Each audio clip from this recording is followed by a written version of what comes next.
Pembayaran sumbangan tunai Rahmah STR fasa 1 bagi tahun 2026 akan mula disalurkan pada 20 Januari.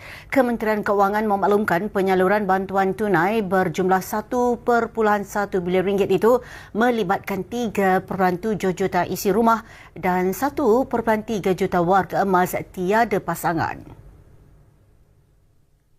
Bagi fasa pertama ini, penerima akan menerima bayaran tunai antara RM100 hingga RM500 mengikut kategori kelayakan masing-masing.